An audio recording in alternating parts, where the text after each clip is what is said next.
안녕하세요. 책 읽어주는 꿀잠 DJ입니다. 잘 지내셨죠? 오늘은 정말 오랜만에 업로드인 것 같습니다. 일주일 정도 제가 업로드를 하지 못했었는데요. 네, 너무 바빴어요. 네, 짬이 나질 않았고, 그리고 사실은 한 두 번 정도 같은 부분을 제가 이렇게 녹음을 했었는데, 영 마음에 들지가 않더라고요. 그래서 고민을 좀 했죠. 그냥 올릴까? 부족한 대로? 그런 생각이 들었는데, 그래도 좀 잘해서, 네, 제 마음에 좀 만족스러울 때까지 녹음을 했다가 올려드리고 싶더라고요. 그래서 제가 지금 사실은, 두 번 읽었던 부분을 지금 세 번째 다시 하고 있는 거예요. 오늘은 꼭 올릴 수 있을 만큼 좋은 그런 영상이 나오기를 기대해 보면서 시작해 보도록 할게요. 그래서 지난 시간에는 그 잉그럼 양을 포함한 많은 그 친구분들이 이 페어팩스 저택에 놀러 오는 장면까지 읽어드렸고, 그리고 제인 에어는 계속해서 그 화재 사건 이후에 화재 사건으로 주인님 로체스터 씨를 구해주고 나서 그 뒤로 한 번도 보지 못한 거죠. 그래서 로체스터 씨와 첫 만남을 굉장히 기대하고 고대하고 있는데, 아무래도 주변에 귀족 친구분들이 계속 옆에 자리하고 있다 보니까 흘끗흘끗 이렇게 멀리서 멀찌감치서 로체스터 씨를 훔쳐보기만 하고 아직 다가가지 못하고 있는, 그리고 로체스터 씨도 제인 이리 오시오 라고 할 것 같기도 한데 한 번도 제인 에어에게 눈길을 주지 않는 그런 부분까지 읽어드렸습니다. 그리고 잉그럼 양이 과연 로체스터 씨에게 정말 마음이 있는 건지 계속해서 제인 에어가 잉그럼 양과 로체스터 씨의 사이를 주의 깊게 보고 있는 그런 모습이죠. 이제 빠져나갈 때구나. 나는 이렇게 생각했다. 하지만 다음 순간 방 저편에서 울리는 음성이 나를 붙들었다. 페어팩스 부인은 로체스터 씨의 목소리가 좋다고 했다. 과연 그랬다. 자기만의 감정과 힘을 실은 부드럽고 아름답고 힘찬 저음이 귀로 흘러들어와 가슴속까지 파고들어 낯선 감각을 일깨웠다. 나는 깊고 풍부한 마지막 음의 진동이 사라질 때까지 기다렸다. 잠시 조용하다가 다시 이야기 소리가 들렸다. 나는 그늘진 구석자리를 떠나서 다행히 가까이 있던 연문으로 나갔다. 거기서부터 좁은 통로가 홀로 이어졌다. 나는 홀을 지나가다 샌들끈이 풀린 것을 알아차리고는 걸음을 멈추어 계단 맨 아래 깔개에 무릎을 꿇고 끈을 묶었다. 식당 문이 열리는 소리가 나더니 신사 한 사람이 나왔다.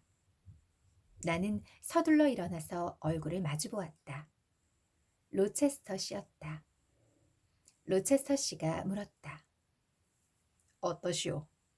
잘 지냅니다. 왜 방에서 나한테 말을 걸지 않았소? 내가 오히려 그렇게 묻고 싶었지만 그렇게 무례한 짓은 하지 않았다. 내가 대답했다. 바쁘신 것 같아서 방해하고 싶지 않았어요. 내가 없는 동안 뭘 했소? 특별한 건 없어요. 평소처럼 아들을 가르쳤죠. 예전보다 얼굴이 헬쓱해진 것 같소. 당신을 처음 봤을 때보다 말이야. 무슨 일이요? 아무것도 아니에요. 내 침대를 물바다로 만들었던 밤에 감기에 걸린 거요. 전혀 아니에요. 응접실로 돌아와요. 너무 일찍 자리를 떴어. 피곤해요. 로체스터 씨는 잠시 나를 바라보았다. 조금 우울한 것도 같고. 무슨 일이요?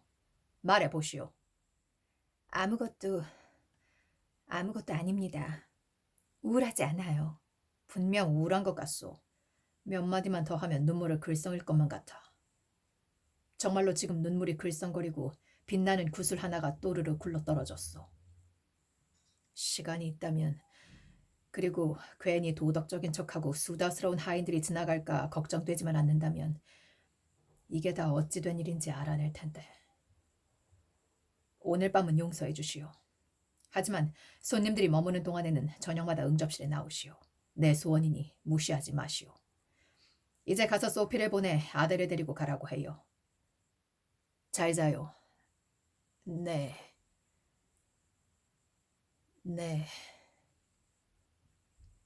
로체서 씨는 말을 멈추고 입술을 깨물더니 휙 가버렸다. 여기까지가 2장의 내용입니다. 잘 자요, 네, 점점점. 그 말줄임표 안에 어떤 단어가, 어떤 표현이 숨겨져 있을까요? 도대체 어떤 말을 하고 싶었었길래 차마 말하지 못하고, 차마 입 밖으로 내지 못하고, 잘 자요, 네, 네, 까지만 하다가 꿀꺽 그 말을 삼켰을까요? 나는 이미 독자 여러분에게 로체서 씨를 사랑한다는 사실을 깨달았다고 말했다. 단지 로체서 씨가 나를 알아차리지 못한다고 해서 몇 시간 동안이나 같은 방에 있는데도 내 쪽으로 눈길 한 번 돌리지 않는다고 해서 그 사람을 사랑하지 않을 수는 없었다. 옷자락이 나에게 닿는 것조차 경멸하던 대단한 숙녀에게 그 거만한 검은 눈동자가 어쩌다 나한테 머무르기라도 하면 너무나 비천해서 쳐다볼 가치도 없다는 듯이 당장 눈길을 돌리는 숙녀에게 로체서 씨가 온 관심을 기울이고 있다고 해서 그 사람을 사랑하지 않을 수는 없었다. 로체서 씨가 바로 이 숙녀와 곧 결혼하리라는 확신이 든다고 해서 날마다 잉그럼 양이 로체서 씨가 자기와 결혼하리라는 것을 자신만만하게 믿고 있는 기색을 읽는다고 해서 순간순간 로체서 씨가 구애 비슷한 행동을 하는 것을 지켜본다고 해서 그 사람을 사랑하지 않을 수는 없었다. 로체스터 씨의 구애 방식이란 상대를 쫓아다닌다기보다는 쫓아오게 만드는 것으로 느긋하기 때문에 매혹적이고 도도하기 때문에 저항할 수 없었다. 이런 상황에서도 사랑은 결코 식지도 않고 떨쳐지지도 않았다. 하지만 절망하게 만드는 일은 많았다. 독자 여러분은 질투심이 이는 일도 많았으리라고 생각할 것이다. 나 같은 처지에 있는 사람은 잉그럼 양 같은 위치에 있는 사람을 질투할 거라고 짐작할 수 있다. 하지만 나는 질투하지 않았다. 하더라도 아주 드물었다. 내가 겪는 고통의 본질을 질투라는 단어로 설명할 수 없다. 잉그럼 양은 질투할 가치가 없었다. 너무나 열등해서 질투심을 불러일으키지도 못했다. 모순된 말 같다면 양해 바란다. 하지만 나는 진심이다. 잉그럼 양은 겉만 화려할 뿐 진실하지 못했다. 미모가 뛰어나고 재주가 많았지만 정신은 보잘것없고 마음은 천성적으로 메말라 있었다. 그런 토양에서는 어떤 것도 스스로 꽃을 피우지 못했다. 어떤 열매도 싱싱하게 연글지 못했다. 잉그럼 양은 착하지도 않고 독창적이지도 않았다. 책에 나온 구절만 되풀이하는 데 익숙해져 있었지. 자기 나름대로 의견을 가진 적도 없고 내놓은 적도 없었다. 잉그럼 양은 고상한 감정을 내세웠지만 동정이나 연민이라는 감정을 알지 못했다. 다정함이나 진실한 마음도 없었다. 잉그럼 양이 어린 아델에게 아기에 찬 반감을 터뜨릴 때면 그 사실을 알 수 있었다. 어쩌다 아델이 다가오면 모욕적인 별명을 부르며 밀어내고 방에서 쫓아내기도 하고 늘 쌀쌀맞고 독살스럽게 대했다. 이렇게 성격을 드러내는 행동을 주의 깊게 빈틈없이 예리하게 지켜보는 눈이 또 하나 있었다. 그렇다. 바로 미래의 신랑 로체서 씨가 미래의 아내를 끊임없이 감시하고 있었다. 그리고 바로 이런 총명함, 이런 신중함, 매력적인 여인의 결점을 이렇듯 완벽하게 똑똑히 인식하고 있는 것. 이처럼 잉그럼 양에 대한 로체스터 씨의 감정에 열정이 없다는 사실 때문에 나는 괴로웠다. 나는 로체스터 씨가 가문 때문에 어쩌면 정치적인 이유로 잉그럼 양과 결혼하리라는 것을 알고 있었다. 잉그럼 양의 신분과 인맥이 자신에게 걸맞기 때문이었다. 나는 로체스터 씨가 잉그럼 양에게 사랑을 주지 않았고 잉그럼 양의 자질이 그런 보물을 얻어내기에는 부족하다고 여겼다. 내가 용기를 얻고 열정을 계속 불태울 수 있었던 것은 바로 이 점 때문이었다. 잉그럼 양이 로체스터 씨의 마음을 사로잡지 못한다는 사실 때문이었다. 잉그럼 양이 단박에 승리를 거두고 로체스터 씨가 굴복하여 그 발치에 자기 심장을 진심으로 바쳤다면 나는 내 얼굴을 가리고 벽 쪽으로 돌아서서 죽어야 했다. 잉그럼 양이 기백과 열정과 상냥함과 분별을 갖춘 선하고 고귀한 여성이었다면 나는 질투와 절망이라는 호랑이 2마리와 죽자 사자 싸웠을 것이다. 그렇게 해서 심장이 갈갈이 찢겨져 잡아먹히고 나면 나는 잉그럼 양이 훌륭하다는 사실을 인정하고 숭배하면서 남은 세월 동안 조용히 지냈을 것이 틀림없다. 잉그럼 양이 절대적으로 우월할수록 나도 더욱 찬탄해 보내고 더욱 평온하게 조용히 지냈을 것이다. 하지만 잉그럼 양이 로체스터 씨의 마음을 사로잡으려고 애쓰는 것을 끊임없이 지켜보며 자극을 받을 수밖에 없었다. 잉그럼 양은 화살을 쏠 때마다 관역을 맞췄다고 착각하고 자신의 자만심과 자기 만족 때문에 자신이 유혹하고 싶은 대상이 더 멀리 달아나고 있는데도 스스로 성공했다고 의기양양해했다. 하지만 실제로는 로체스터 씨의 마음을 사로잡는데 계속 실패하고 있었다. 나는 그런 모습을 지켜보면서 끊임없이 자극을 받았고 그때마다 내 마음을 가차없이 억눌러야 했다. 나는 잉그럼 양이 실패하는 모습을 보면서 어떻게 하면 잉그럼 양이 성공할 수 있는지 알고 있었기 때문이다. 화살은 계속 로체스터 씨의 가슴에서 비껴나 발치에 떨어졌지만 뛰어난 궁수가 쏘았다면 로체스터 씨의 자존심 강한 심장에 박혀 가슴을 온통 뒤흔들어 놓고 그 엄격한 눈에 사랑을, 그 냉소적인 얼굴에 부드러움을 불러왔을지도 모른다. 아니, 아무 무기도 없이, 소리 없이 로체스터 씨의 마음을 차지할 수 있을지도 몰랐다. 나는 내게 물었다. 잉그럼 양은 로체스터 씨에게 그토록 가까이 갈 수 있는 특권을 가졌는데도 왜 그렇게 그의 마음을 움직이지 못하는 걸까? 잉그럼 양은 저분을 진짜로 좋아할 리가 없어. 아니면 그 애정이 진정한 것이 아니거나. 만일 진심으로 좋아한다면 저렇게 해프게 웃음을 지어낼 필요가 없어. 저렇게 끊임없이 힐끗거릴 것도 없고 저렇게 공들여서 젠치하거나 점잔을 뺄 필요도 없지. 말도 더 적게 하고 자주 쳐다보지 않고 조용히 곁에 앉아있기만 해도 로체스터 씨의 마음에 더 가까이 갈 수 있을 텐데.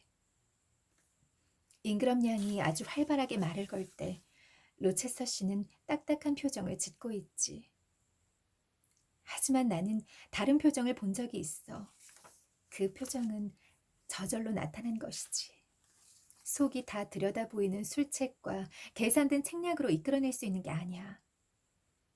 누구나 그냥 받아들이면서 묻는 말에 소탈하게 대답하고 필요할 때는 얼굴이 찡그리지 않고 말을 걸어야 돼.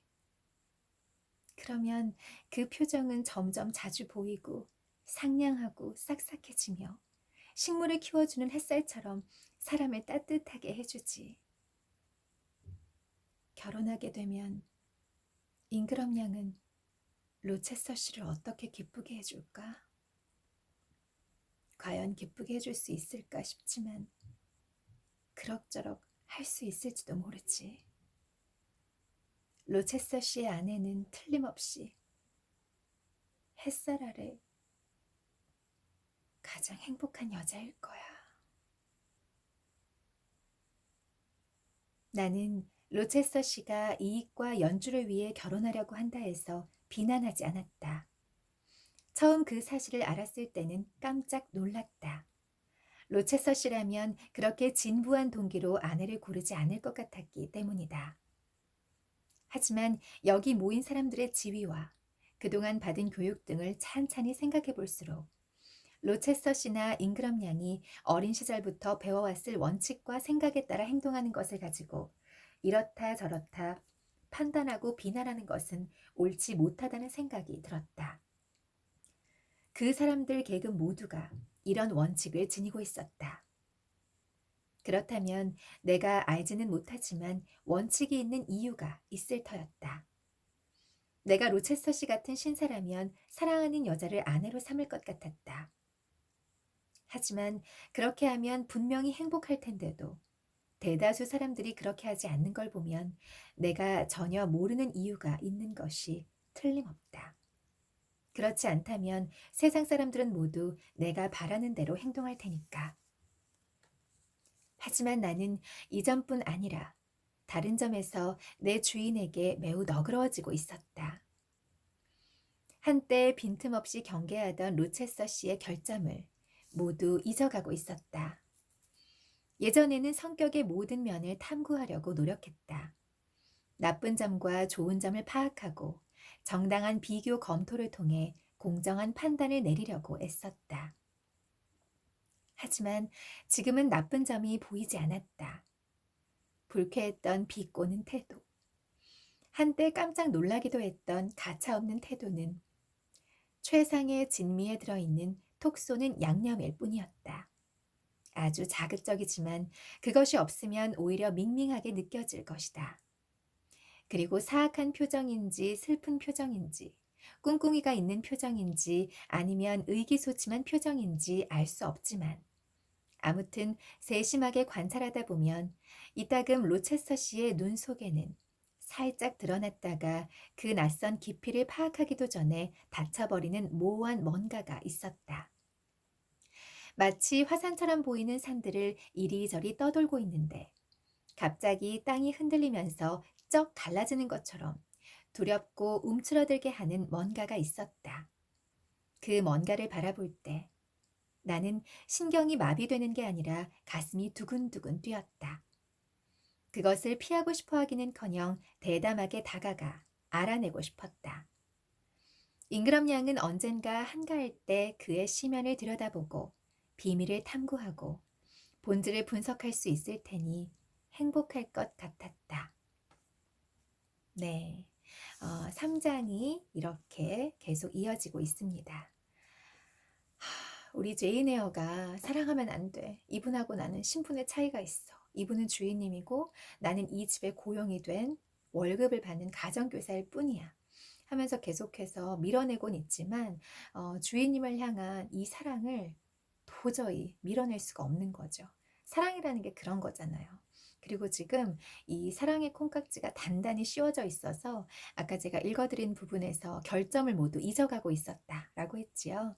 나쁜 점과 좋은 점을 파악하고 공정한 판단을 내리려고 했는데 지금은 나쁜 점이 하나도 보이지 않는다.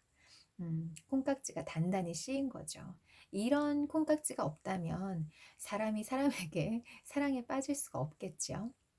하나부터 열까지 다 단점이 보이고 그것들이 하나하나 거슬리게 된다면 감히 누가 어떻게 사랑을 하고 결혼을 하고 그렇게 살 수 있겠습니까? 어느 정도의 콩깍지는 저는 정말 건강하다고 생각합니다. 우리의 행복을 위해서. 그리고 이 제인 에어를 쓴 샬롯 브론테가 정말 이 인간의 감정을 너무나 글로 자세하게 섬세하게 묘사했다는 생각이 들어요. 정말 탁월하다. 왜냐하면 사실 여러분도 아시겠지만 우리가 뭐 작가가 아니라 할지라도 혹은 작가라 할지라도 내 안에 드는 생각이나 어떤 떠오르는 그런 사고들을 글로 나타내는 것, 문자, 활자로 나타낸다는 건 쉬운 일은 아니에요. 그쵸? 어딘가에서 봤던 그런 글귀를 따서 뭔가 이렇게 많이 들어봤던 글로 쓰기는 쉽지만 이 제인 에어를 읽으면서 제가 느끼는 것은 와, 어쩜 이렇게 그 사람의 그 제인 에어죠. 제인 에어의 머릿속에 떠오르는 생각과 그 사고의 흐름을 이렇게 완벽하게 그 사고의 어느 부분도 놓치지 않고 이렇게 글로 표현을 할 수 있었을까라는 생각이 드는 거예요. 이 제가 지금 읽어드린 부분 들으시면서 이런 마음 때문에 잉그럼 양이 아무리 아름답고 외모가 사랑스러울지라 할지라도 전혀 질투심을 느끼지 않았구나. 그리고 이러한 마음 때문에 잉그럼 양에게 굴복할 수 없고 찬양하면서 '그래 보내드리리다.' 하고 내 사랑 로체서 씨의 짝으로 이렇게 받아들이고 포기할 수가 없었던 거구나. 너무 자세하게 그리고 너무나 이해가 되잖아요. 그쵸? '그럴 수 있겠다. 이거 되게 합리적인 생각이다.' 그런 마음이 들잖아요. 그러니까 우리 제인 에어가 굉장히 건강하고 영민하고 자존감이 굉장히 높은 그런 여성이었던 것 같아요. 그래서 본인의 출신이 그렇고 본인이 가진 지금 위치가 그렇다 할지라도 아름답고 겉껍데기가 훌륭한 귀족 잉그럼 양에게 절대 기죽지 않는 거죠. 그 여자가 허상이고 껍질뿐이고 그리고 자꾸만 로체서 씨의 마음을 사려고 환심을 사려고 하는 그런 수작들이 그 교태들이 얼마나 의미가 없으며 그것이 로체서 씨에게서 오히려 멀리 마음을 달아나게 하는 일인지 그것이 제인 에어 눈에는 보였던 거예요. 제인 에어가 로체서 씨를 정말 사랑했고 또 로체서 씨의 영혼과 그리고 제인 에어의 영혼이 서로 같은 결로 연결이 되어 있기 때문에 가능하다고 생각을 합니다. 제인 에어는 그러잖아요. 나는 저분의 심장을 확 뚫는 관역을 딱 맞출 수 있는 능력이 있는데 저 활을 많이 가지고 있는 음 잉그럼 양은 계속해서 활을 쏘는데 잘못된 방향으로 계속해서 빗나가고 있다. 그러면서도 자기가 로체서 씨에게 퐁퐁 명중했다고 생각하고 거만 떨고 아주 의기양양해하고 있다. 이 표현 하나하나가 정말 멋진 것 같아요. 제가 이 샬롯 브론테를 좋아하는 많은 이유 중에 하나, 인간의 특히 여성의 섬세하고 그 희노애락의 그 감정을 너무나 글로 잘 표현했다는 거. 샬롯 브론테 그리고 제가 그 옮긴 분, 그 번역하신 분의 성함을 좀 알고 싶었는데 햇살과 나무꾼 옮김이라고 되어 있네요. 예명을 쓰시나? 나무꾼님 정말 너무 잘 옮겨주셨습니다.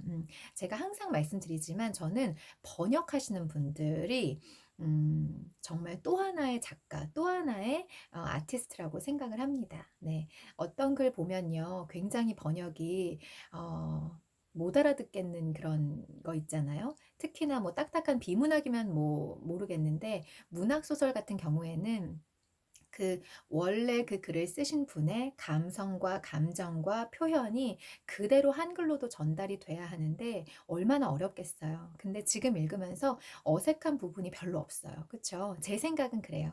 그래서 아무튼 햇살과 나무꾼님이 나무만 잘 베시는 게 아니라 번역도 잘하시는 것 같아요. 네, 오늘 여기까지 읽어드렸고 더 이어서 읽어드릴 거예요. 잠시만요. 제가 표시해둔 부분까지 얼른 찾아서 가겠습니다. 네, 제 5장. 나는 평소처럼 커튼을 치는 것도 덧문을 내리는 것도 잊어버리고 잠들었다. 그래서 환한 보름달이 창 너머 하늘에 이르러 아무것도 가려져 있지 않은 창문으로 들여다보자. 나는 그 환한 빛에 잠이 깨버렸다. 한밤중에 깨어나 수정처럼 투명한 은백색의 둥근 달을 바라보았다. 달은 아름다웠지만 너무 엄숙했다. 나는 몸을 반쯤 일으켜 커튼을 치려고 팔을 뻗었다. 오, 하느님, 이게 무슨 소리인가? 그 밤의 고요와 안식을 둘로 가르는 사납고 날카로운 소리가 저택의 끝에서 끝까지 째질 듯이 울려 퍼졌다. 내 맥박이 멈추고 심장이 멎고 뻗었던 팔이 뻣뻣하게 굳어버렸다. 비명소리가 그치더니 두 번 다시 들리지 않았다. 사실 누구든 그렇게 무시무시한 비명소리를 금방 다시 내지르지는 못할 것이다. 안데스 산맥에서 구름에 둘러싸인 높다란 둥지에 사는 거대한 콘도르라 할지라도 그렇게 날카로운 소리를 잇따라 두 번씩 내지르지는 못할 것이다. 그런 소리를 다시 내려면 반드시 잠깐 쉬어야 할 것이다. 3층에서 난 소리였다. 내 머리 위에서 소리가 들렸기 때문이었다. 내 머리 위, 내 방 천장 바로 위에 있는 방에서 몸싸움을 하는 소리가 들렸다. 소리로 미루어 보아 죽기 살기로 싸우는 것 같았다. 그리고 반쯤 숨이 막힌 목소리가 외쳤다. 사람 살려! 사람 살려! 사람 살려! 하고 빠르게 3번 외치는 소리가 났다. 아무도 없어! 하고 그 목소리가 외쳤다. 그러고는 마구 비틀거리고 쿵쿵거리는 소리가 나는 가운데 널빤지와 판자벽과 회벽을 뚫고 다음과 같은 소리가 들려왔다. 로체스터! 로체스터! 제발 좀 와주게! 어느 방인가 문이 열렸다. 누군가 복도를 달렸다. 아니, 돌진해 갔다. 위층에서 또 다른 발소리가 들리고 뭔가가 쿵 넘어지더니 곧 잠잠해졌다. 나는 겁이 나서 와들와들 떨면서도 옷을 입고 방에서 나갔다. 잠자던 사람들이 모두 깨어났다. 비명소리 때문에 겁에 질려 웅성거리는 소리가 들리더니 문이 하나둘 열리면서 이 사람 저 사람 내다보았다. 복도는 사람들로 북적거렸다. 신사도 숙녀도 모두 잠자리에서 나와 사방에서 어머 무슨 일이죠? 누가 다쳤나? 무슨 일이오? 촛불을 가져와. 불이 난 거예요? 도둑이 들었나? 어디로 피해야 하죠? 따위의 질문들을 정신없이 쏟아놓았다. 달빛이 없었다면 칠흑같이 깜깜했을 것이다. 사람들은 이리저리 뛰어다니기도 하고 한데 모여있기도 했다. 몇몇은 울고 몇몇은 넘어질 듯 비틀거렸다. 한마디로 아수라장이었다. 덴트 대령이 소리쳤다. 로체스는 대체 어디 있는 거요? 방에도 없던데 말이야. 여기 있어! 여기요! 큰 소리로 대답이 들려왔다. 다들 진정하세요. 곧 갑니다. 복도 끝에 있는 문이 열리고 로체서 씨가 촛불을 들고 나타났다. 방금 위층에서 내려온 것이다. 숙녀들 가운데 한 사람이 곧장 뛰어가서 팔을 붙들었다. 잉그럼 양이었다. 도대체 무슨 끔찍한 일이 일어난 거예요? 얘기하세요. 최악의 상황이라 해도 당장 알려주세요. 로체서 씨가 대꾸했다. 나를 끌어내리거나 목을 조르진 말아주시오. 그도 그럴 것이 지금 로체서 씨한테는 이시턴 자매가 매달려 있고 풍성한 실내복을 입은 두 미망인이 바람을 가득 아는 돛담배처럼 로체서 씨를 향해 달려오고 있었기 때문이다. 로체서 씨가 소리쳤다. 다 괜찮아요. 아무 일도 아닙니다. 그저 헛소동을 미리 연습한 것뿐이에요. 숙녀분들은 저한테서 떨어지세요. 안 그러면 저는 위험한 사람이 될지도 모릅니다. 정말로 로체서 씨는 위험해 보였다. 까만 눈에서 불꽃이 뿜어나왔다. 로체서 씨는 애써 흥분을 가라앉히고는 덧붙여 말했다. 하녀 하나가 악몽을 꾸었습니다. 그것뿐이에요. 그 여자는 신경질적이고 흥분을 잘합니다. 꿈에 유령을 본 줄 알고 놀랐는지 어쨌는지 겁에 질려 발작을 일으켰답니다. 자, 모두들 방으로 돌아가 주십시오. 집이 조용해져야 그 여자를 돌볼 수 있으니까요. 신사 여러분도 아무쪼록 숙녀들에게 모범을 보여주십시오. 잉그럼 양, 당신은 이런 하찮은 일에 겁을 먹지 않을 거라고 믿습니다. 에이미 양과 루이자 양은 비둘기처럼 얌전히 보금자리로 돌아가세요. 부인, 이 추운 복도에 나와 계시다가는 틀림없이 감기에 걸리고 말 겁니다. 그렇게 달래고 명령을 해서 손님들을 모두 방으로 돌려보냈다. 나는 방으로 돌아가라는 명령을 듣기 전에 아까 방을 나왔을 때와 마찬가지로 누구 눈에도 띄지 않고 방으로 돌아갔다. 하지만 잠자리에 들지는 않았다. 오히려 조심스럽게 옷을 차려입었다. 비명소리 다음에 들린 소리들은 아마도 나만 들은 모양이었다. 바로 내 방 위에서 났기 때문이다. 하지만 그 소리로 미루어 보면 집안을 공포로 몰아넣은 것은 분명 꿈을 꾼 하인이 아니었다. 로체서 씨가 손님들을 진정시키려고 꾸며냈을 뿐이다. 그래서 나는 비상사태를 대비하여 옷을 입었다. 옷을 입고는 한참 동안 창가에 앉아 고요한 정원과 은빛 들판을 바라보면서 무엇인지 모르지만 뭔가를 기다렸다. 그 기괴한 비명소리와 싸우는 소리, 외치는 소리 다음에는 반드시 어떤 사건이 일어날 것 같았다. 아무 일도 일어나지 않았다. 다시 사방이 고요해졌다. 웅성거림과 움직이는 기척이 차츰 사라지더니 1시간쯤 지나자 손필드 저택은 다시 사막처럼 고요해졌다. 잠과 밤이 다시 왕국을 차지했다. 그 사이에 달이 기울었고 이제는 지려고 했다. 추위와 어둠 속에서 앉아있기가 싫어서 옷을 입은 채로 침대에 누워 있어야겠다고 생각했다. 나는 창가를 떠나 거의 소리를 내지 않고 양탄자를 가로질러 갔다. 신발을 벗으려고 허리를 구부리는데 조심스럽고 나직하게 문을 두드리는 소리가 났다. 내가 물었다. 저를 찾으시는 건가요? 기다리고 있던 목소리. 내 주인의 목소리가 들려왔다. 안 자고 있어? 네, 옷도 입고 있어? 네. 그럼 조용히 나와요. 나는 그 말에 따랐다. 로체서 씨는 촛불을 들고 복도에 서 있었다. 로체서 씨가 말했다. 당신이 와줘야 해요. 이쪽으로 와요. 천천히. 소리 내지 말고. 나는 실내화가 얇아서 융단이 깔려있는 복도를 고양이처럼 소리 없이 걸어갔다. 로체서 씨는 미끄러지듯 복도를 지나 계단을 올라가서는 그 불길한 3층의 어둡고 천장이 낮은 복도에서 걸음을 멈추었다. 나는 뒤따라가서 그 곁에 섰다. 로체서 씨가 나직하게 물었다.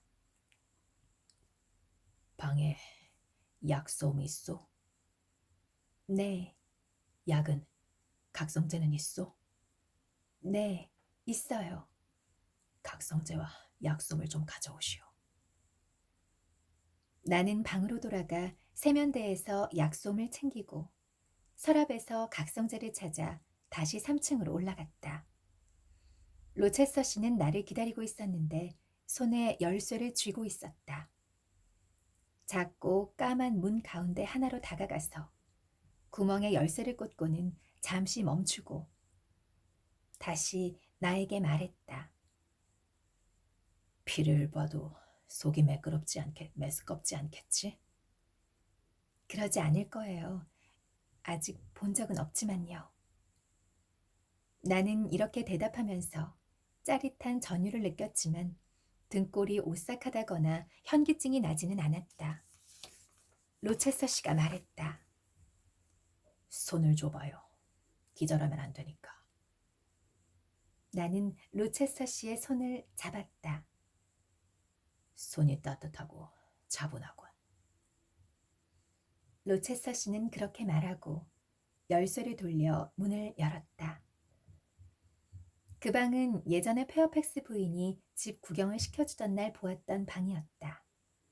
테피스트리가 걸려 있었는데 지금은 한쪽만 고리로 묶여 있어서 가려져 있던 문이 드러났다. 이 문이 열려 있고 불빛이 새어나오고 있었다. 그 방에서 개가 싸우는 것처럼 으르렁대는 소리와 뭔가를 잡아채는 소리가 들려왔다. 로체서 씨가 촛불을 내려놓고 잠깐만 기다리시오 하고는 그 방으로 들어갔다. 들어가자마자 커다란 웃음소리가 들려왔다. 처음에는 시끄럽기만 하더니 나중에는 그레이스풀 특유의 고블린 같은 하하 웃음소리로 끝이 났다. 그 여자가 바로 거기 있는 것이다. 나직하게 말을 거는 소리가 났지만 로체서 씨는 묵묵히 뭔가 조치를 취했다. 그러고는 밖으로 나와 문을 닫았다. 이리 와요, 제인. 로체서 씨의 말에 나는 커튼이 드리워져 방을 거의 가리고 있는 커다란 침대를 돌아서 반대편으로 갔다. 침대 머리맡에는 안락의자가 있고 외투를 입지 않은 남자가 앉아 있었다. 그 사람은 고개를 뒤로 젖힌 채 눈을 감고 꼼짝 않고 있었다. 로체스터 씨가 촛불을 비추었다. 창백하고 생기 없는 얼굴은 바로 그 낯선 손님, 메이슨 씨였다. 메이슨 씨의 셔츠 한쪽과 팔이 피로 흥건히 젖어 있었다. 이 메이슨 씨는 누구냐면 이 앞부분에 잠깐 나왔었어요. 근데 제가 그 부분은 건너뛰었었는데 이 로체스터 씨 댁에 임금럼 양을 비롯한 많은 귀족 친구들이 놀러 와 있었잖아요. 그런데 어느 날 밤에 마차를 타고 행색이 좀 남루한, 그런데 얼굴은 굉장히 잘생긴 이 메이슨 씨라는 분이 찾아왔습니다. 그런데 그분이 어떤 분인지 자세하게 내용이 나오질 않아요. 그래서 로체스터 씨하고는 뭐라고 방에서 소곤소곤 얘기를 하시는데 밖에 있던 그 귀족 친구들과 이 제인 에어는 궁금하죠. 도대체 이 밤에 온 저 손님이 누굴까? 왜 이 밤에 여기 왔어야만 했을까? 둘이 뭐라고 저렇게 방에서 얘기하는 걸까? 궁금한데 그분이 어떤 분인지 그리고 어떤 이야기가 오가는지는 자세히 나오지 않습니다. 그래서 제가 그리고 그 뒷부분에 지금 제가 읽고자 하는 요 부분에 나오기 때문에 제가 그 부분은 스킵을 했었습니다. 어쨌든 그 방을 이렇게 열쇠를 열고 들어가 보니 메이슨 씨가 피를 흘리면서 앉아 계셨네요. 그쵸? 촛불을 들고 있어요. 나는 촛불을 들었다. 로체스터 씨가 세면대에서 물 한 대야를 가지고 왔다. 이거 좀 들고 있어요. 나는 시키는 대로 했다. 로체스터 씨는 약솜을 물에 적셔서 시체 같은 얼굴에 댔다. 그러고는 각성제 병을 달라고 해서 메이슨 씨의 코에 대주었다. 메이슨 씨는 이내 눈을 뜨고 끙 신음했다. 로체스터 씨가 메이슨 씨의 셔츠를 벌렸다. 그의 팔과 어깨에 붕대가 감겨 있었다. 로체스터 씨는 뚝뚝 떨어지는 피를 약솜으로 닦아냈다. 메이슨 씨가 웅얼거렸다. 위험한 상태인가? 아니, 그저 상체기 정도야. 너무 상심하지 말게. 좀 참아.